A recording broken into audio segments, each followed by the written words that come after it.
My name is Sage Babalola, and it's a pleasure, as always, to guide you through the dailies, the most pressing headlines from 7:40 all the way to 8:30 a.m. If this is your first time at this station, we're very excited. We have a large enough family, and we can accommodate you. And we hope that you stay and you find something that keeps you here on mainland 98.3 FM. We are the sound of Lagos because we attend to the primary needs of everyone, regardless of age, regardless of sex, regardless of the demographic. We always can cater to whatever need that you have in terms of analysis, in terms of news, in terms of entertainment, in terms of music, amongst other things. And if what you're looking for is news and information, well, you are at the right place and you're also on the right program. It's Trends in the Papers on Mainland FM. As I said earlier, it is from 7:40 a.m. all the way to 8:30 a.m. And as we're stepping into the new week, we have been witnessing a lot of political shifts, the ones that are shaping our nation's electoral trajectory. And lucky for us, the papers this morning sort of capture most of these events quite well. The recent coalition of the ADC, a move that could most certainly redefine alliances and also maybe see new strategies in our fragmented political landscape, if we're being honest. And there's been a lot of conversations, especially from political stakeholders. There's been a lot of revelations as well. And the papers do a great job of capturing these realities. So come along with us as we review the papers, as we also help you to consolidate some of the things that happened over the course of the weekend with the most recent reports that we have this morning. But don't forget, our guide, our source is the newspapers. Guardian, Vanguard, Punch newspaper are the papers we would be reviewing this very morning. But before we dive into the most recent stories of today, I would like to keep you up to speed with what had happened over the weekend, or at least some of the stories that were reported on the front pages of our dailies on Saturday and on Sunday. Now, we'll start with the Punch newspaper. Over the weekend, the Punch had reported Borno governor dismisses defection rumors, affirms loyalty to APC. NDDC donates relief materials to flood-ravaged community in Bayelsa. Edo Health Insurance boss urges patient-centered healthcare system. Ogun PDP urges probe into 82 billion naira unremitted pension deductions. Wike highlight key reforms, project successes under Tinubu. Aiyedatiwa seeks more support for NDDC to tackle Niger Delta challenges. And we do have Okpebolo approves 1 billion naira misconduct. La Sepa seals multiple establishments in Lagos over noise pollution. Also, Tinubu arrives in Brazil for 2025 BRICS Summit. Police arrest 6 hoodlums over Senator Natasha offers homeless boy employment, education. And finally, for the Vanguard, Naira for data privacy violation. Zaria Kano Expressway crash claims 21 lives due to route violation. Atiku El-Rufai Obi's coalition, a fraud, says APC. Lasso dismisses the lecturer. 2 lecturers, I beg your pardon, over financial impropriety misconduct. So these were the stories that trended over the course of the weekend. As you can see, we took those from Guardian, from Punch, and from Vanguard newspaper, and we would be reviewing said papers. So we want to make sure there's a nexus, or there's an establishment, or you understand the foundation of the story before we take the most recent ones. Fuad Said will be joining me this morning, as always, as our in-house analyst, and we're live on Facebook and on YouTube at Mainland 98.3 FM. You can listen via Radio Guardian at Mainland 98.3 FM, on YouTube, which we're currently doing at Mainland 98.3 FM. Good morning, Fuad. How are you doing today? I'm good. Good morning, Steve. How are you doing? I might tell you something is going to happen Fuad, very, very soon. Fuad, yeah, 2 more comments from being blocked. Let me say, yeah, 2 more comments from being blocked. I mean, it's because I just want to see. I should not be see. Okay, I all will the say cards on the table. No, I Oh, don't. I'm just saying. Let me continue to. I will say this I until the final moment. What are your deductions from my movements of late? What Don't exactly worry. are your Don't let us deductions? say that. Okay. Say it now, so that I will lock your office, BK and Co. Yes, I want to have a life after over weekend, Atiku and Co. You know, it's exhausting. So aside from, you should actually take a cue from me for outside and leave these people alone for once, so that I can have peace of mind. I'll look into that. I'll actually listen. It's actually nice to hear from you. We're just starting on a softer note because we do have a lot of difficult stories to talk about. Let's start with the Guardian newspaper. The top story here: oil theft eases despite Nigeria sees $10.048 billion in well development. Rigs hit record high. operators turn to costly barging, abandoned pipelines for new terminals. Now, the story in itself tells us Nigerian elite and their international revenue shortfall and public debt, which currently stands at 149.4 trillion naira. Now, according to data from the Nigeria Upstream Petroleum, crude oil was stolen from Nigeria's Niger Delta.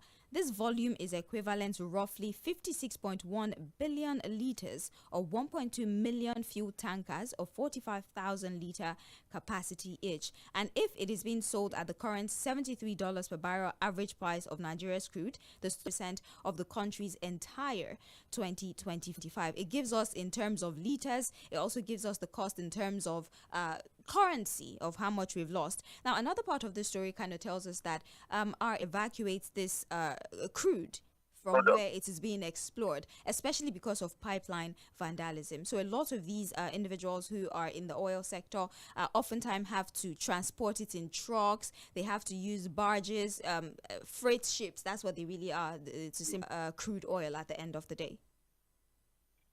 Well, how terrible it has been for us when it comes to crude oil theft. But there are two important information that has, that I think I've gotten from this report. The culprits, from the international collaborators. So what it means, it can never be you and I, or an ordinary Nigerian that would be involved in things like so. We've gotten stories of, millionaires, billionaires who are in this business. Some of them made this illicit money and then eventually found themselves in politics. And then when they get into politics, they're able to also use institutions to protect their illegal acts, ideas on how to curb it. The other one is to look at why crude production is so expensive in Nigeria. And so around. It's also as accounted for why to other countries like US, Brazil, and other oil-producing nations.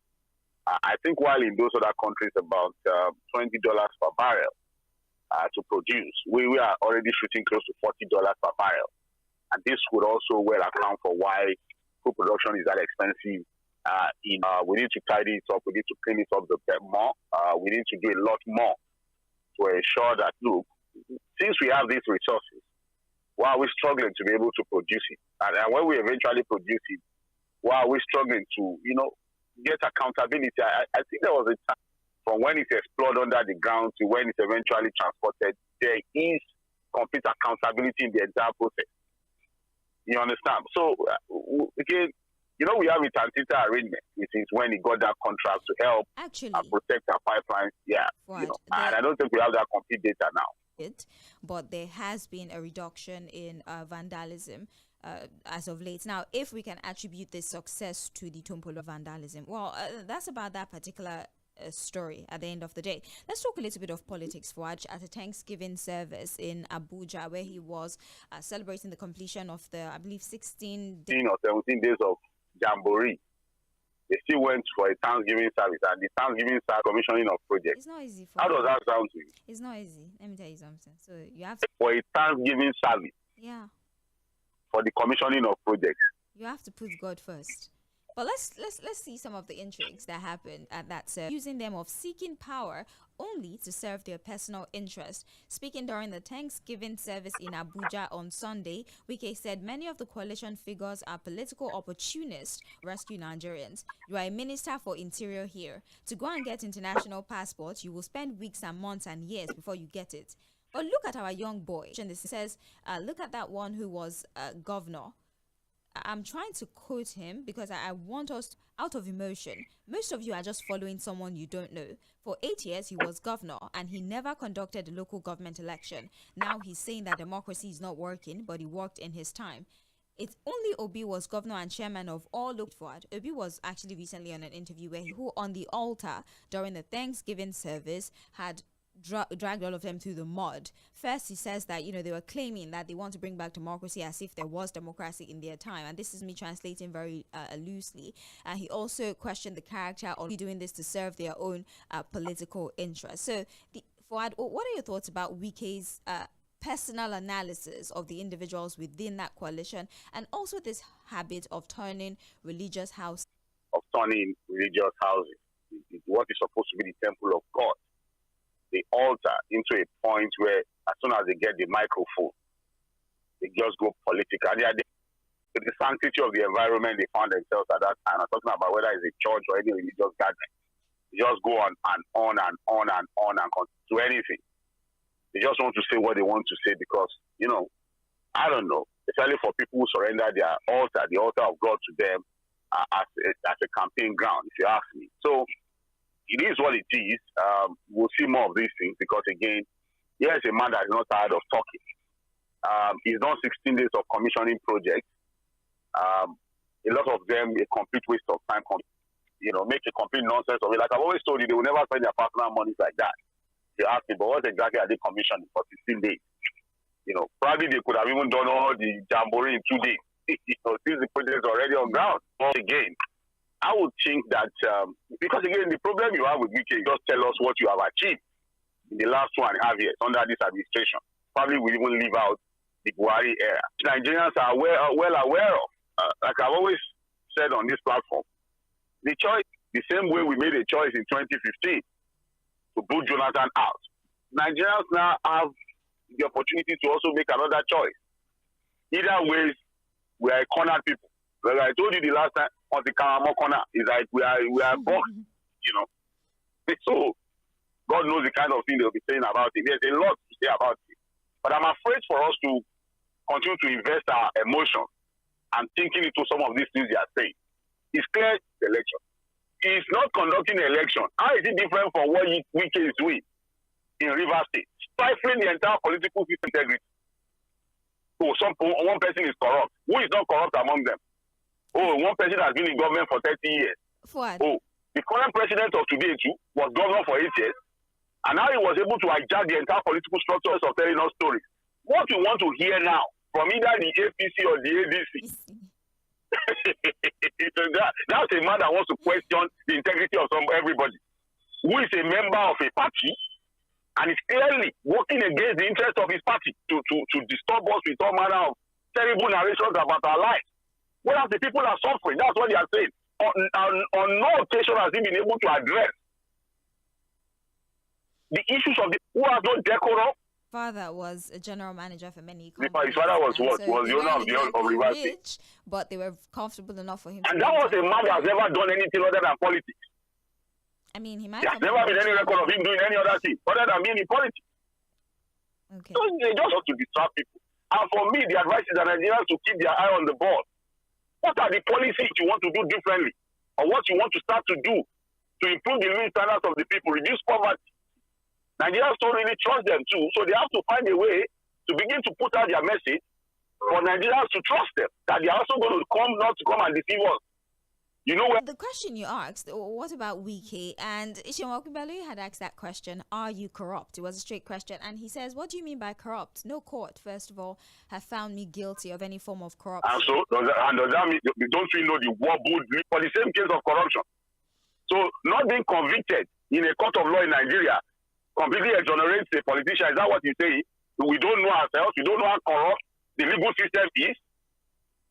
Well, what exactly are you corrupt? Then you should say, yes, I'm not corrupt. And then people who open it. Likes money, but no court has ever found him guilty of corruption. And that was the answer he gave. Diplomatic, I should say. This is still trending. He's not diplomatic. He knows that he didn't say yes or no. It is what it is. Do you know how many people? Do you know how many issues? See if they'll be able to pull a rabbit out of their hat and perform a magic. Although Peter Obi also had an interview recently, yes, where he says that 4-year tenure, he would be able to make a significant incident of integrity. But the feedback from the people is we would choose the lesser of two evils. And since we're talking about the people, government, public institution, and this is according to a poll, so The Guardian tells us that Nigeria's Social Cohesion Survey 2025 report in government and public institutions expressed the same sentiment. At the 79% said they had little or no trust in the judiciary under the leadership of the erstwhile CJ. 2022, the data revealed methodology that they use for this purpose using the stratified random sampling technique with citizens aged 15 years old and above, also conducted in 5 major languages, the sample. And I decided to highlight the methodology of this poll and also highlight the sample size, because the argument usually is, who did you talk to? How many people did you talk to? More than 80% of the Nigerian people have no trust in all the argument whether to trust this research or not, if this poll or research or not, because just a little over 5,000 persons may not necessarily capture the National Assembly and then the judiciary. Yeah. But again, for every research, you have your demographic. But be that as it may, the fact is this. A lot of time to call it. It's also enough way to segregate what we get. The National Assembly and the judiciary is probably at the lowest ebb, 2022 and I think 2023. But this recent one shows the lowest in terms of public trust for the current administration and other institutions like the Assembly and the judiciary. And for me, I think this is the time for people to sacrifice. This is the time for people to endure. It's darkest before dawn. Pain comes before, pleasure, and all of that. Only for them to see people in government not showing any signs of sacrifice. There's no leadership by example. What they are telling the people to even to commit to it at all. The optics alone is bad. The way monies are filtered, the way the things they put monies into. And some people are saying that, look, what's so big care about the optics when this is the time you are telling Nigerians that so you really expect the government that is not able to show leadership by example in the way they also spend money. I've asked the people who support government, just come out, tell me one thing, just one area of sacrifice that you are seeing from this government. One, not even two, just one that you can say, fight from this government. I would assume it's a rhetorical question. What? It is. But for those who want to answer it, they can decide to answer it. Well, that is the situation. This report tells us that the judiciary. So maybe when we open the phone lines later in the day, we can see if the belief of the people who call in is also harmonized with the results that this poll has presented. This is still trends in the papers on mainland 98.3 FM. Thank you to everyone on the live stream. I analyzing the most prominent story. This story here. The Punch is reporting 10 states borrow 417 billion naira despite higher allocation. Now, at least 10 Nigerian states collectively increased their domestic debt by 417. A review of official data has shown. An analysis of the Debt Management Office quarterly report on subnational debt reveals that Rivers, Enugu, Niger, Taraba, Bauchi, Benue, Gombe, Edo, Kwara, and Nasarawa raised their combined debt stock from 800 year-on-year increase, and is raising questions about fiscal prudence and long-term sustainability of borrowing at the state level. So forward. Again, there are the economic conditions and even this. I don't know if you're following the constitutional review that is currently ongoing. It's a broad conversation that's not isolated. If we have states that are currently existing, that has been for decades, increasing their debt profile rather than reducing it, we have problems that it's a great idea to create more states. And how would you suppose that these states that are currently in this financial quagmire manage their resources, and also transparency in the execution of some of the funds they've gotten from FAC? Focus on the figures, not the value. They have. It's not to make an excuse that look, they are actually very prudent. There's high level of corruption, systemic institutional corruption at the subnational level. So no matter what the report is saying, is that 10 have increased their debt profile, while others have been able to minimize. But it doesn't mean they are still not borrowing. Yeah. If you understand what I'm saying. Yeah. It's just that while others have been able to manage their debt, some of them have remained where it is. Others have reduced it marginally. These 10 instead increased their own. So that's why, they decided to bring them out. And I think they listed the states. You understand? But amongst all the states are still borrowing. Many of the states are still borrowing. This so-called more allocation coming from the federal government. It's just about figures. In real value, it doesn't amount to increase their allocation. But what about prudent and judicious use? Whether it's enough or not, how well are the states able to use these little resources to better the lives of people rather than just cater it away or just steal the money as it's done. If you look at a lot of people agitating for more states, it's just in the assumption of the political class in those environments. If we get these states, we can also take control. It's not just about creating the state, it's not about the viability of the state. How do you, because as we speak, out of the states we allocation, if today federal allocation does not come, say, most of the states cannot function. There's not enough IGR. Remember the old back and forth on sharing of VAT. So that's to tell you that, look, a lot of these states, they just share out. I served in Taraba State, and I don't think the story has changed. A lot of the politicians don't even, federal allocation comes and they need to share. And after sharing, they do the little they want to do, they are off. Back to Abuja again. A lot of the states, in fact, some of the governors don't even live in their state. I was having a conversation with Nuruddin yesterday, and he told me that and that's for a lot of the governors too. They are busy jumping from one place to another. They are not able to sit down in this state to run it and make it, functional. A lot of them have not even run any business before, anyways, before you put the whole state in their hands. So what do you expect? Conversation. Let's take a step back to the situation with the suspended Senator Natasha Akpoti-Uduaghan. The Punch newspaper is telling us that Senate awaits judgment copy as Natasha plans return. Now, the suspended senator representing Kogi Central, Natasha Akpoti-Uduaghan, has declared her intention to resume legislative duties in the Senate on Tuesday, that's tomorrow, following the Federal High Court judgment that voided her suspension and ordered her immediate reinstatement.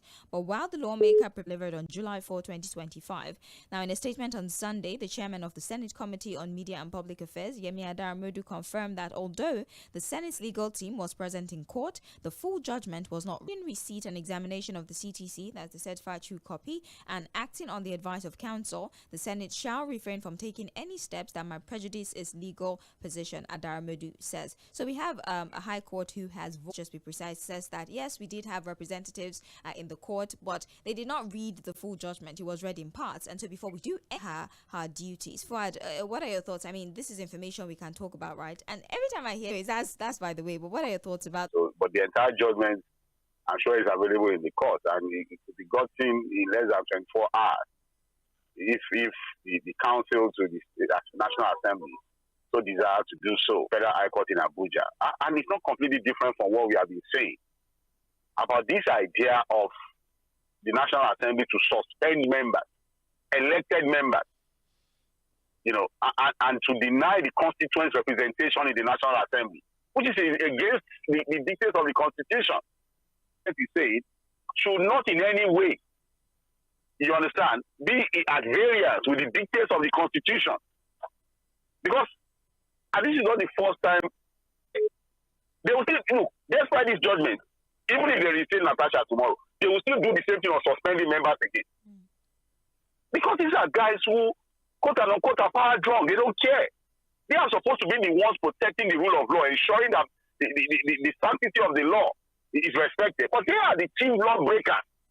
And look at what we have now, a situation where a judgment has come so clear. Reinstate this person, you have not so far. In fact, the 6-month suspension means that for 1 year, because at the end of the day, the Senate is supposed to sit for about 181 days in a year. And if you are suspending somebody for 6 months, if you put that at that, and these are things that the court against misbehavior in the Senate. Oh, we see situations even in the US and other countries where if a senator or a House of Reps member becomes unruly, the only thing they do is to remove them from the chamber at that point. Just ensure that they remove that person. You wrote WAEC, I wrote WAEC. We did post-UTME. They now gave us admission in the university. So we enter year 1. We now decided amongst ourselves to say that, okay, something we needed to do and got admission. And then because I'm a member of the class and I did something that the class feels is not right, you now tell me go home. You are the ones removing me from the class because you are the class. You were all elected, for God's sake. And this is the first time. When that of 괜ᴜᴜᴜ happened, the same thing the court said. And other senators too. And you can't be doing this. But let me tell you, they will still do it again because they don't care. They don't have any respect for the law. The National Assembly and the High Court. Let's see, maybe when they get the CTC, they would be able to make a decision and finally allow her to resume her responsibility, or they might decide to take legal action. A little bit of disagreement. We did speak about Dumebi Kachukwu, the ADC 2023 presidential candidate, who right off the bat is uncomfortable with the arrangement, especially with this coalition, lack of proper communication, the fact that he believes these individuals are coming from nowhere and are taking over. We have also the ADC chieftain in Benue State, Elias Adiko, who lamented the manner of the new leadership of the party emerged. He says we're not part of it and we will not take part of it. They cannot come to a party they did not register to join and take over from those who built it. It's because the party structure is said to have collapsed to accommodate that form. He says they're very happy about it, but they cannot just join a party that they did not register. He's trying to say that they did not officially register to join the party. They borderline just took over the party, and foundational members of the ADC of everything with the ADC. Fuad, what are your thoughts? Do you think that maybe because of the conditions surrounding this coalition, proper procedures are being jettisoned? They're trying to expedite the process, or? Well, I think they will try and see how to sort that out. I think I listened to the immediate past chairman of the party, Mr. Raf, who a lot of people is party. You can always look at Mr. Raf, who thinks about how this coalition emerged in the ADC was done in secrecy. But there's been a lot of false disruptions. Like Jᴏɪᴜ said, they were injecting viruses in different political parties as they made attempt to use those platforms. So I think, if what Mr. Raf was with anything to go by, they probably will now begin to deal with some of these concerns. So the people at the state level and at the local level too are you have to carry us along. You can't just start from the top. You also have to come and meet us. So, and I'm sure people like David Mark, Raouf Aregbesola, but I'm sure they are not, they are experienced enough to know that, look, you have to... What Serap urges here, Lagdo Dam, Benue, Edo, Bayelsa mobilizes as Lagdo Dam threat looms. Because of the flooding incidents and what we saw, the government of these states are taking precautions to ensure that the casualty figures are minimized once the rains start and the dam needs to be open. We also have the Punch that reported Nigeria's unity under attack from terrorists, separatists, and this is according to President Bola Ahmed Tinubu, who currently here, forest guards cannot fight AK-47 wielding terrorists with guns. This is according to Benue State Governor Hyacinth. Balance of power that I've always talked about. Yeah, he says Dane guns is not analysis, is always. We'll take a break. In another 10 minutes, it will be mainland focus, where we open the phone lines and get your feedback on all the stories that we have reviewed. I'm Sage Babalola. Please stick around.